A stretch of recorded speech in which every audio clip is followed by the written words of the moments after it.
There are millions of podcasts that we can choose to listen to with our free time. But as we look at the podcasts that get started inside of companies, especially non-media companies, kind of like this one, there aren't really that many who are doing it consistently at a high level. There are, unfortunately, plenty of podcasts that get started by well-intentioned companies that kind of go nowhere. Which leads me to the theme of this episode and the guest who is here in studio with me today. Seth Kushner is going to help us understand what customers look for when it comes to long-form digital content. We try to answer the question, should your company start a podcast? And if not, what else should you be doing to build an audience and connect with customers in a unique way with digital media? Seth is a 20-year radio veteran whose voice has made people smile and laugh over the airwaves of Tampa Bay for decades. Most recently, he's created and hosted multiple shows, including the Tampa Bay Lightning podcast, The Block Party, Direct Access's Mental Breakdown podcast, and he's here to school us on how to do long-form content the right way. My dude, Seth, welcome to the show. You just nailed long-form content. I'm out of here. I don't think it's going to get better than that. So that was perfect. Wow, well written. That's I've never heard anything like that before. I know a lot of that's just pumping my tires, but no, I'm into making people laugh and smile over the last 20 years. That's great. When I let my team know that you were going to be joining us, they were like, I've been listening to Seth on the radio for years. I miss him in my daytime radio. I know. You put out a Slack message yesterday, and your Slack message made it back to me. That's how many people work at PandaDoc. So I got it yesterday that you were stoked that I was coming on. So yeah, I mean, how this all got set up was kind of weird. So I'll if you want to get into that, you can. But we just met yesterday, and we developed an affinity for each other quickly. I've only known about you for less than 24 hours, but you've known about me for a while. I have, man. And for those that are just listening, I'm rocking a Tampa Bay Lightning jersey. My man Seth is wearing his Tampa Bay Lightning hat. If you haven't checked out The Block Party on YouTube, go check it out, especially if you are a hockey fan, an NHL fan, or a Tampa Bay Lightning fan. It's a great show. And also go give Mental Breakdown a listen if you are interested in hearing about anxiety and depression. But to open the show, I've got a clip that I think you're going to like. Let's go ahead and watch this clip together. No. Fuck you. Fuck you for thinking that this world needs another podcast and that people you know should listen to it. It's a bad idea and a waste of time. It's not a bad idea. It's a good creative outlet. A creative outlet. Is that what you call an hour and a half of unedited bad audio from your living room? Yeah, why not? Do you think you're clever for thinking to review a television show? It probably felt nice when you realized there was a built-in structure. An episode of the show was an episode of your podcast. This has been done a million times, Grant. It's a bad idea, and your podcast will fail. Who cares? It's just for fun. It's not fun for me. It's not fun for anyone, Grant. So I showed this to my wife because I was like, do you think Seth will like this? And I talked a little bit about like what you do and stuff.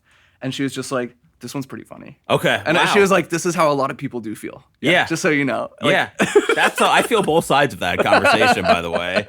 Is that, thanks for talking to your wife about me and running that by her. Do you normally do that about your guests, or just this one was, No, you're not special. Okay. I do it with a lot of them. Okay, all right, to get good. her take as an outsider of like, is this relatable and funny? Yeah, no, that's perfect. That's perfect.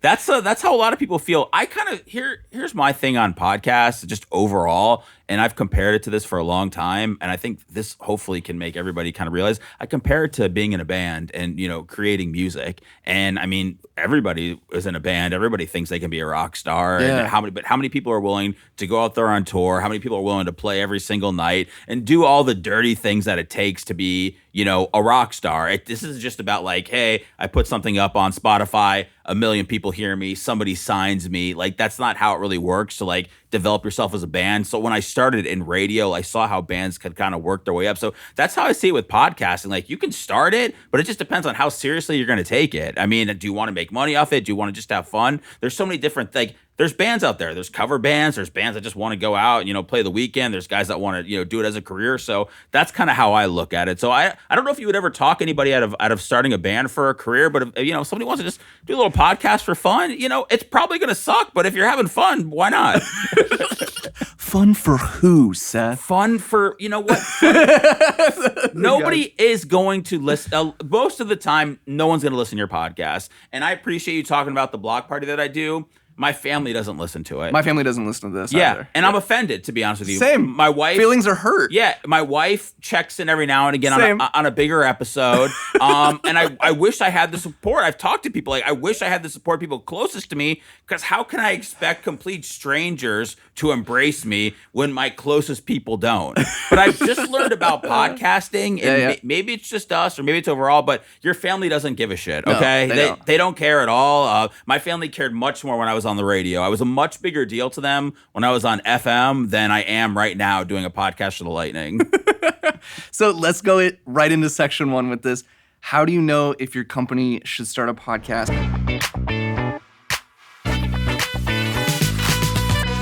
In my world, which is business, software, and technology, there's actually some pretty good podcasts out there. Some of my favorites, just to give them a shout out, because these are some of my friends: Demand Gen Live by Refine Labs, Talking Too Loud by Wistia, Protect the Hustle by Profitwell, Reveal by Gong, Demand Gen Chat by Chili Piper. But my question to you, should every company start a podcast? No, God, no. Hard no. No, hard no. No, I think you know that answer too. There's a lot of variables and factors that we could talk about for hours that goes into it, but it probably, depending on the company, if you go, hey, we want to try to get ourselves out there. I started at a marketing agency just recently, and I wanted to bring my podcast experience to the table. So I said, we had a podcast coming out of there that our CEO was doing, and he was doing the podcast for the reason of to network and to bring people into the studio that might want to rent it. Yeah. So I was like, okay, he's not trying to be like the next podcast superstar. He's trying to generate business. That's a smart idea. That is a smart idea. So I wanted to try to create something for my audience of, it was going to be a character-driven show with the two girls that I work with who are in their 20s, about a social media team in a marketing agency. Sounds like fun. And did a couple demos, and I was told that it was really horrible, So I was looking for a way to kind of, and I talked to the CEO, and he kind of gave me a direction of basically to be more like you, and that's how we ended up meeting and watching all of your videos yesterday. But there's a lot, like, should you start it? It depends. It depends. I don't like podcasts that are specifically built around guests. I think that's just you're setting up a really flawed system when you can't find guests to come on your podcast, and then you're basing your whole podcast around some desperate person that you were trying to get on at the last second. I think the podcast should be built around the host, the co-host, build it from there, and then bring people into your world. So there's a lot of different factors, but if you're not an uptight company, then I would consider doing it. That was going to be my next question, which is like, who do you recommend does a podcast, and who should stay away from it? Right, just anybody that's uptight about a word, or if you're going to sit down with somebody and you want to micromanage like a word that they said in their podcast that they should have used a different word, podcast is not for you. Yeah. If you see big picture of like, hey, I have a talented guy in my company. I'd like to see what he can do. I'd like to let him grow. I'd like to see if he can promote our company, do these different things. Let's see what happens. That's how I think talent develops. So that's and it's new for everybody. These are all business people. They not necessarily creatives, and the podcast thing's still sort of new. So I know that it's hard for some people to decide whether or not they want to go through with it, but just if you're just uptight and really care about your brand like this much, don't do it, people, because you're going to drive the podcaster crazy. What forms of content or media do you recommend a company consider maybe as a podcast alternative? So you just said, like, look, if you're really uptight or you have a lot to lose, or there's just like a lot of concern and scrutiny over being censored or canceled or anything like that, or maybe it just doesn't align with your brand, what are alternatives that you can do? There's a couple of different things you can do, and I think you've kind of mentioned them. I think putting things out on Reels, I think putting things out on TikTok, live streaming is obviously something else, but that's a whole nother beast if you're worried about podcasting, and don't put anybody behind live streaming. But I think live streaming is beneficial. I think whether it's marketing companies or more people, like if you're trying to build up your YouTube and your Facebook page and you're just sitting there making posts every single month, that's great. But I think from what I know in the social media world, the algorithm, the analytics, they'll get churned when you start going live and that kind of stuff starts happening. So for the social media, clients that we represent, I try to just like, hey, if you guys can try to go live or try to do some other stuff, that would really work. So that's not for everybody, but I would do tidbits. I would do little tidbits, reels or 30 seconds. If you're going to do a TikTok, a lot of social media, or a lot of businesses are like, yeah, TikTok, we want to do TikTok.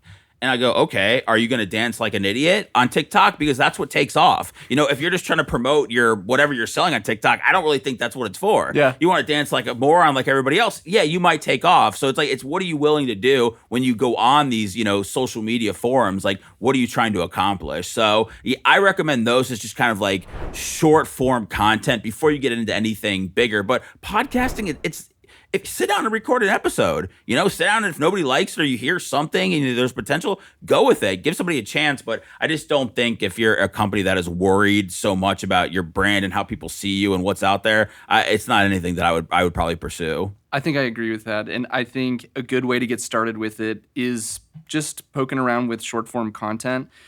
And exactly what you said, though, is providing a proof of concept. Because it's a lot easier to give somebody feedback on a proof of concept recording that no one ever is going to see the light of day than some pie in the sky idea. Yep.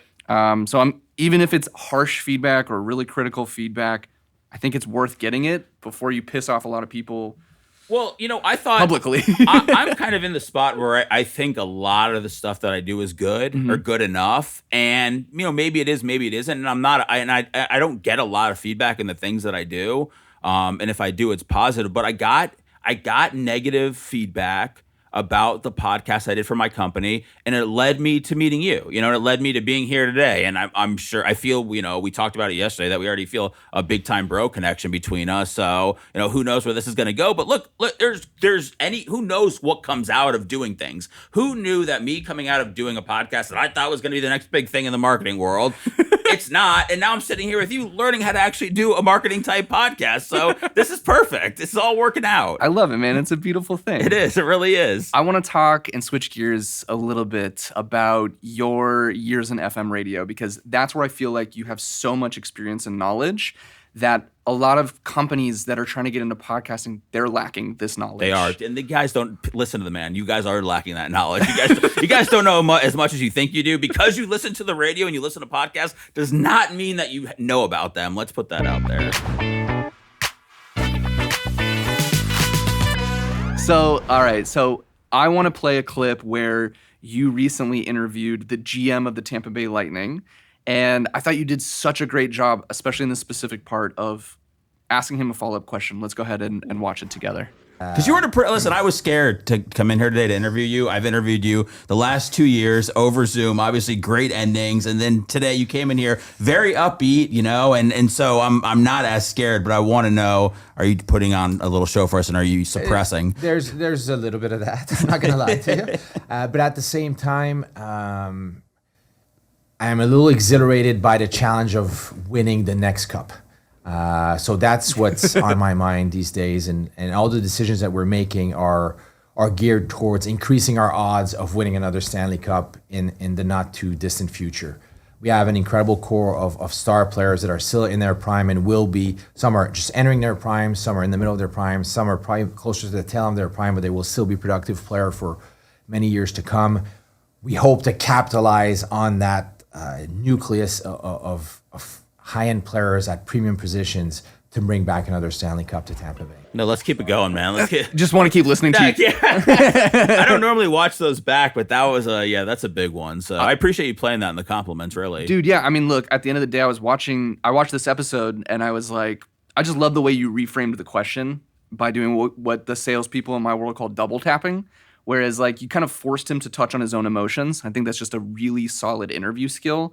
Obviously, you're a great interviewer. People feel comfortable around you, but I think you do a good job of challenging them. And I think I want to get into like what advice that you would give businesses who are looking to maybe find their podcast host at their company. Start with me. I'm sure Chords at Bakemore Pies would be cool if I needed to do a little freelancing stuff.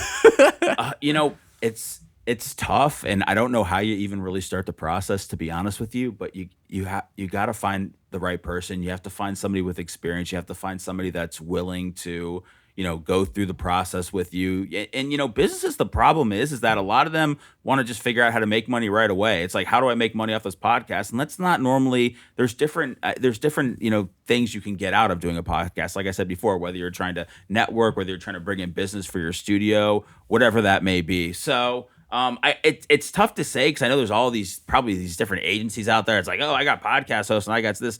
What I do is, to be completely honest, is I kind of pitch myself to I've pitched myself to different sports teams around town now to try to do something and go like, hey, I do this stuff with the Lightning, I do the block party. Let me try to work with your team, bring out personalities of your players. Maybe you sell some extra tickets. It's no harm, no foul, kind of thing. So I'm trying to get into that world that it's clearly not working at all. But I think you're doing pretty well. Good. Yeah, that fell into my lap. They called me. The Lightning called me, thank God, from being around there a few years. I was top of mind when they were looking for somebody to do that with Dan Girardi, who used to play for the Lightning. Yeah, that's so cool, man. Yeah, it was awesome how they paired it up. And that's, what, for a successful podcast, the Lightning did it the right way. And let me tell you how they did it. And this is why I was so excited. They had a celebrity or an expert in Dan Girardi, who had played hockey for 13 years, whatever, played in New York. So they've got the subject matter expert. Yes, they've got the expert. He's got a personality, okay? He's got an audience because he played in Tampa and New York, so it's there. And then they go, oh, now the original idea was to bring in Ryan Callahan, another Lightning player, but he was with Ottawa. So they're like, let's bring in a radio pro to work with Dan Girardi to bring it out. And they brought me in. No shit. Perfect. So I'm here to help Dan Girardi. And it was great. I did about 20 episodes with him before he went on to be a coach for the Sabres. But it was like, hey, I'd send him ideas. I'd send him things to talk about. He wasn't always comfortable talking to people that he wasn't friends with. Yeah. So I'd help him kind of just go, hey, you can ask about this. So, and the Lightning promote it. They promote it during the games. They promote it in the games. They promote it on the radio. And for a podcast to be successful, it has to be promoted nonstop. Dude. So if you're a company, you don't necessarily have to put money into it. You have to put man hours into it. And if you think you're going to just put a podcast up on Spotify or YouTube and you're going to be the next Joe Rogan, you're insane. You're stupid. Yeah. If you think, you got to grind it out. You got to work. You get those. You told me about your listens yesterday. I think they're strong. You'd like to see those go up, but it's just a process. You do more and more of these. You expose more and more people, and then that's just how it goes. And that's why I compare it to being a band. And you just all of a sudden, you play these little stages outside of Warped Tour. I don't know if you're too young for that. Ernie Ball stage, Ernie Ball. Then boom, you're playing the main stage right there on Warped Tour after all these years. So somebody's going to get that reference. But it's just, I started going to Warped Tour when I was 14. So there you go. Okay, perfect. So it's like, hey, you play the Hot Topic, and then all of a sudden, you're like Pennywise playing with the big boys. But that's how I see it. And I like to see. I know everyone's like, oh, I have to put this podcast out at 4:00 every Tuesday. Okay, I don't believe that. I just think you have to be somewhat consistent and make them good. If you're forcing yourself to put out content that you don't feel is good because you're on a deadline, I think that's a lose. I feel like if you're putting out lackluster content, especially in this world when people are seeking you out, and you're putting out something that's not that great, they might stop coming back. So the other part of it too that you just touched upon is like you've got your podcast and my podcast are competing against 30 minutes of somebody's time to watch something on Netflix, on Hulu, to scroll TikTok. Like, that's tough to compete against. Is it? I think our stuff's way better than that shit. I think so too, yeah. But that's way better than scrolling through TikTok. I like how you put something like, I read your LinkedIn, you create scroll stopping. Yeah, baby. Yeah, I'm stealing that. Is that okay? For sure, man. I'm updating my LinkedIn today with I create scroll stopping.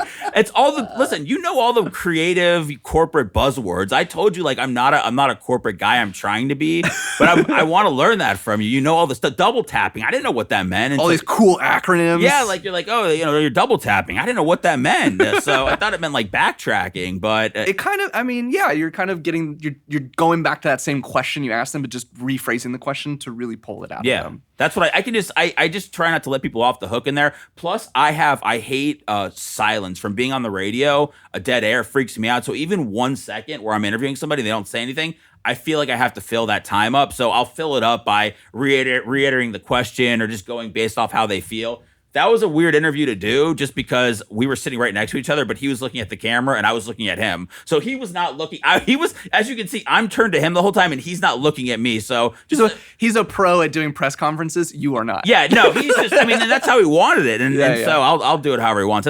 That's a important man right there for people that don't know hockey. The guy's a Stanley Cup 2-time winner as far as a GM, best GMs in hockey, best GM in all of sports. And to be able to sit down with him for half an hour, couple days after they lost the Stanley Cup, I think was really cool. And I appreciate that the Lightning let me do that kind of stuff. Yeah, man.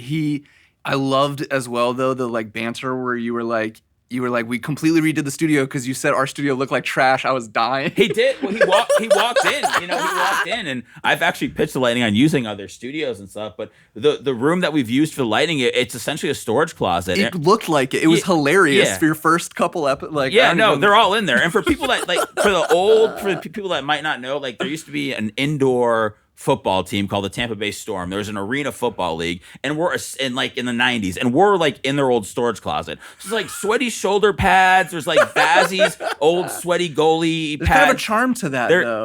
It looks like a torture chamber from the first Saw movie. It's very so when the hockey players walk in, they don't care because they're like they don't know, they don't do a lot of things. General manager walks in and he's like, "Are you kidding me?" He's like, "This is where you guys do this." So he had us redo the whole set. Looks great now. Before we did, yeah. So, but you know what? When the GM, this is a guy that's signing players to 8-year contract extensions and also redoing a podcast studio. So he can do it all. I strive to be like that one day. What do you think separates your content on the Block Party from the FM radio work that you've done over the years? Oh man. Okay, a few things. This, I feel like, stands on its own. When I was on the radio for all these years, I was never a host. I was a co-host, producer, sidekick, whatever you want to call it. I played music a lot earlier in my career when I worked at 97X and Hot 115. So you never know if people are listening to you for the talk or for the music and all that stuff. And then I went on to do talk radio, and now I was a part of, a 4 or 5, person ensemble. It's like some people like you, some people hate you. On the podcast that I do, people seek it out. And for the most part, there's a couple people that don't like me or don't like it or whatever. But for the most part, people really like it. It's a very positive environment. You get great feedback. They love this guest. They love this question. You can really hone in on it. You have stats to back up what guests are really good, with whether it's YouTube or Spotify. So when you're on the radio, you've got ratings, but the ratings are an estimate. Like the ratings it's nothing that's like as accurate as a download that you can see. So I don't know if you knew that at all. I did not, ratings is very, very flawed. So like there's like 1,000 people that represent the ratings of all of Tampa radio. So just with the way they do it. So I found that a way of like, I go, hey, I know people actually like me. They like the questions I ask. They like this. They like the dynamic. The first 5 comments on this video right here are like, great interview, great questions. Yeah. I was like, that feels I love good. That. The biggest thing I love is when somebody's like, oh, that's a good question. Or at the end, which I get for the most part, that was fun. Because these guys normally sit down and they're talking X's and O's. And I just want to talk about their life and fun stuff. So as far as going back to what steps out, like I'm on my own now. Like I wasn't on my own in radio, and I kind of feel like I'm on my own now. And that's where I always wanted to be. Right on. I wanted to stand on my own. I wanted people to like me or hate me just for me and not because of a guy I worked with or because of a song that I played. For sure. And now I feel like I'm there, and I'm in a great spot with the Lightning. And I've launched a ton of podcasts that have failed, that I've stopped doing or whatever. But, I keep at it if it's something that I feel like is good. And it's more about the people you work with, Yeah. It's like if I found I started a blog that, ended up failing, but I met somebody great out of it named Shelby, and I want to create content with her. So, we're probably going to do something. So, but it's just about wanting to, when you go back to the original clip that you played, no one might listen to your podcast, but you might be having fun, or who knows what you're doing, developing some chemistry or a lifelong friendship, or you don't even know. Most of the time when people go viral, they go, I don't even know how it happened. Same could be with a podcast. An episode might take fire and you go, I don't even know how this happened, but here we are. Yeah. I think it's a great to point out like the extraneous, unknown, beautiful things that happen through a failure. Yeah. Right? Like the people that you end up meeting, the connections you end up making that then birth something new. I think that's often overlooked. And I think especially from companies and businesses that are trying to start a podcast, if all they're focused on is how are we going to get revenue out of this, I think, as we'll get into our next section, that's a red flag. Absolutely. Like that's bad. We're not making a podcast to make money. No, that's not the goal. That's got to probably be part of it down the road, unless you just have a ton of money and you don't need to do like a podcast. But it's something that needs to be part of the plan. But if you go, I've done 5 episodes and I'm not making any money, which is, I'm just going to throw out a random number. I'm probably assuming 40% of people go through when they start a podcast. Like that's not how it works. I think there was a stat from this agency I used to work with that they would throw around like 90% of podcasts give up after episode 7. That sounds about right. That sounds about right. Yeah. I mean, the podcast graveyard is just, I wish that they would start ripping some of these podcasts off. Cord said that I was your podcast hero yesterday. And I was like, that'd actually be a funny, good name for a podcast. And I looked it up. There's a podcast here that hasn't put out a podcast since 2013. Like Apple, like let's get it out. Like get it off there, clear your platform, get rid of these pods that like don't create anymore. And like let's make room for the stuff that people are churning out episodes consistently. Like let's get some of that crap out of the way. I don't know how you do it or how you deem, you know, that a podcast isn't in use, but I think that's something that I wish these companies would start getting rid of, some of the dead weight that's in the podcast graveyard. So what tips, advice, or lessons can you share from your days of doing FM radio work for folks who want to get better at engaging customers with good content? Oh, man. You know, in radio, it's, you know, we talked about doing the podcast, but the thing about the radio is it's real time. People call up real time, tell you something you just said sucked, or that they, you know, that they agreed with you, or just everything's very like they're playing on, or you guys are, you know, picking on each other. And there's a lot of different things. You're like, radio just taught me, what I took out of radio was like things come at you fast and furious. Like you don't have a lot of time. Like you have a lot of time to prepare for your show, but as the moment's happening, I mean, you don't have a lot of time to think. So I've taken that with me into the podcast world. I'm like, I have a lot of time to think now. I have a lot of time to edit this podcast. I have a lot of time to think what should go into this. I saw the prep that you sent for this podcast. Like it's very in depth. I think a lot of people think they're just going to get on and just talk, and that's not the case. And that kind of plays into another thing that's very important, is to prep your show. Again, people don't know how to do that. I taught people in radio don't know how to prep. There's people that go on the air for 4 hours, and when you start hear them like talking about like places they went out to eat, that they have no content. Like they didn't prep their show. So when you sit down, you need, and that's what I did in radio. I was the executive producer. So I would prep 4 hours of content a day. So when I'm going to sit down and do 1 30-minute podcast a week, that's easy. That's easy. That's easy from the world I came from. Yeah. So just sit down and know what you're going to talk about. Map it out. Go, hey, here's what I want to cover, the beginning of it. Here's what I want to cover at the end. You know, here's some other things. And like, just have a roadmap, have a game plan when you sit down to do your podcast. That's the biggest thing I took away, because the people I saw on radio that sucked the most were the ones that did not prepare at all. I love your answer. I learned it the hard way. The first couple of episodes, I didn't do much prep, and I just felt like I was rambling. Yeah. And I would listen to it. And then again, like I use some people outside of my sphere. Like I'll use my wife, I'll use some of my friends. And then like, I could tell there was just like a pity listen.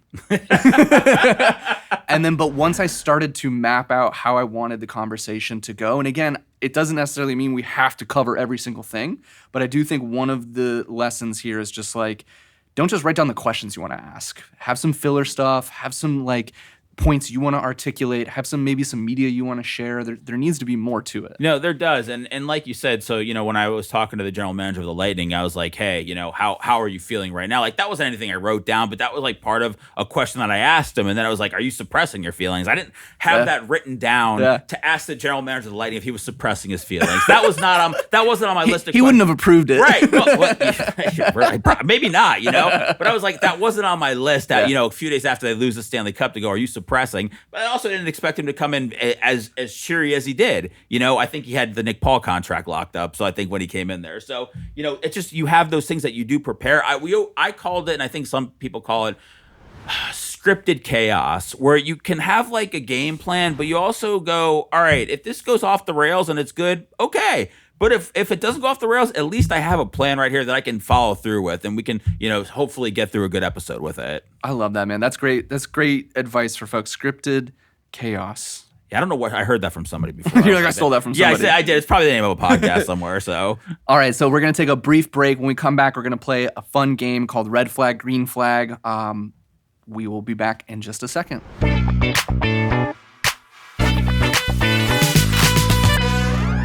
All right, so we're going to play a fun game called Red Flag or Green Flag.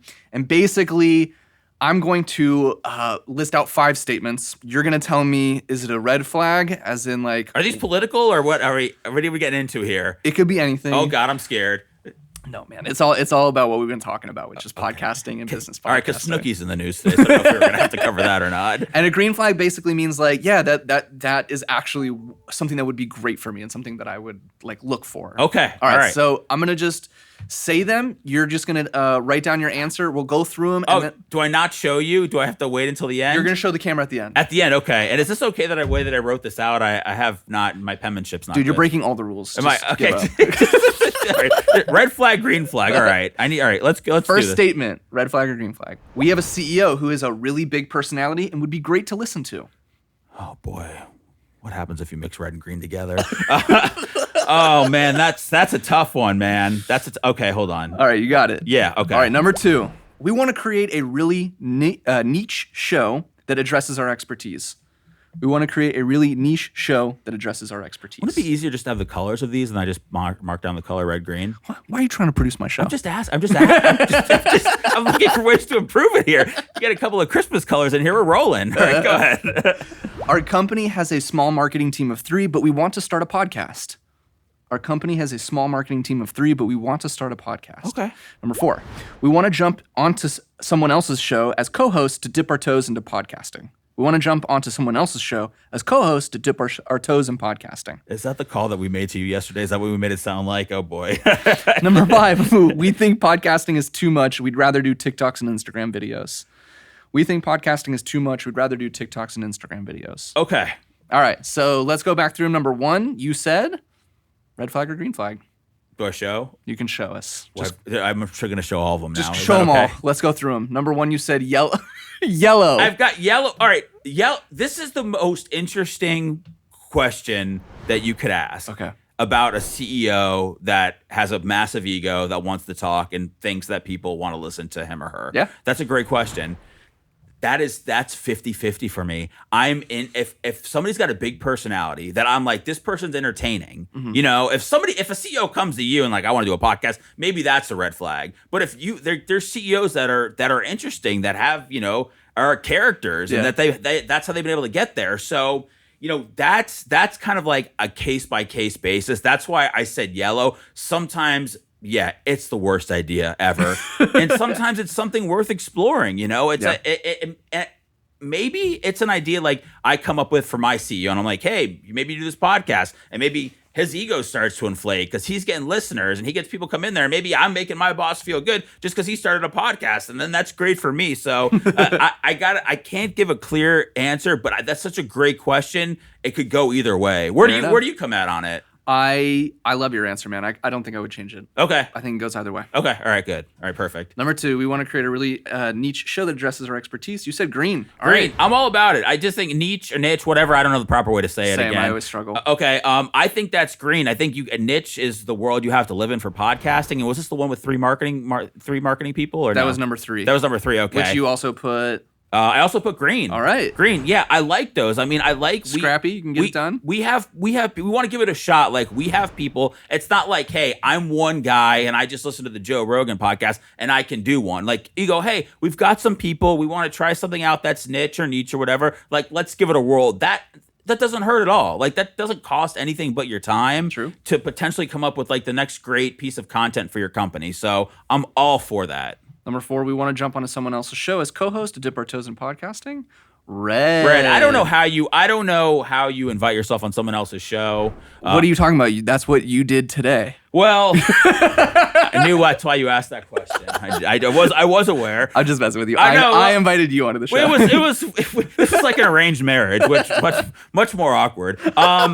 Yeah, I would say that's red. I mean, it's tough. We were just trying to figure out a way to work together. It's tough to go, hey, who are you calling up? Like, hey, I want to be on your podcast. Even to call somebody up and go, I want to be a guest on your podcast, I think is tough unless you know that that's exactly the lane of people that they're looking for. I think if you want to do something, like, do it on your own. And I don't know, unless you want to latch onto another podcast and you want to start a network and you want to bring that podcast into your network and do that. But they're to kind of like, it's like, hey, I want to join your band. I was like, well, okay, well, why? Like, we're good.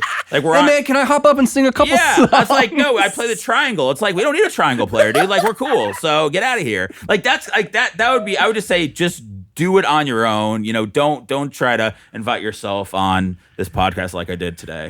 Fair enough. The last one, we think podcasting is too much. We'd rather do TikToks and Instagram videos. Good. You know what? Yeah, If you think it's green, if you think it's too much, then it's too much. I'm not going to try to convince you that it's easy because it actually is. But I've been doing this for a long time. So if you want to live in the world of TikTok and Instagram, that's fine. But you gotta play by those rules. Like if you want to be successful on TikTok, you better be doing the trends, or you better be going live, or you better be selling something, or you better be doing something. Because if you just go, hey, I'm gonna create, just some content about my company, no one cares. Like that's just how it works. Better be dancing your ass off, like you said earlier. You better be dancing. Like that's what I said. Like people are all the time. These serious clients are like, should we be on TikTok? And I go, are your doctors and nurses gonna dance like morons? They're like, well, no. We just thought we would just put out little videos about our people. I'm like, oh, okay, but that's not really what it's for. Even your family won't watch that. Right. That's Sorry. what I'm saying. I'm just like, hey, if you're gonna do this, you got to go by the rules. So yeah, if you have some premeditated notions about podcasting being difficult, don't do it, and just create some Instagram and Reels. And if you go, hey, we're having a great time, we have some ideas for longer form stuff, maybe you start streaming and you just go live and you don't have to worry about editing anything at all with a podcast or uploading it. So yeah, that's an option. But I say that's a green. Right on. Well, Seth, thank you so much for coming on the That's show. it? That's it. That's it, baby. No, man. That's it. That's it. It took you longer to put together the prep sheet than I feel like I just got here. I'm just trying not to go back to work. It's Friday, We loved having you on. It's great to podcast with a fellow podcaster. We're going to do more content together, man. Yes, This is going to be fun. You can find Seth on Twitter. What's your handle again? At Seth Kush. And I don't care if you follow me on Twitter. I appreciate the plug. Yeah, man. I'm also going to plug, go check out the Block Party, especially all my friends that are into hockey or the Tampa Bay Lightning. It's such a fun show. Go listen to it. This is the only way you're going to get to see just a regular guy like Seth interviewing one of the best GMs in the world. Well, I appreciate that. And I'll say this, and hopefully nobody's ever offended, but that's the best job I have. It's a side job. I get paid per pod, which is great. You know, it's amazing, but that's a side gig. But to be a fan like I am, like you are, and to sit down and to interview, I've interviewed everybody: Vazzy, Stamkos, Cooper, JBB, Yanni Gord, after winning Stanley Cups, talking about the best days of their life of winning and spending the day with the Stanley Cup, getting to do that for 3 straight years now, especially with the run that the Lightning have been on, going to the Cup for 3 straight years, the Cup final.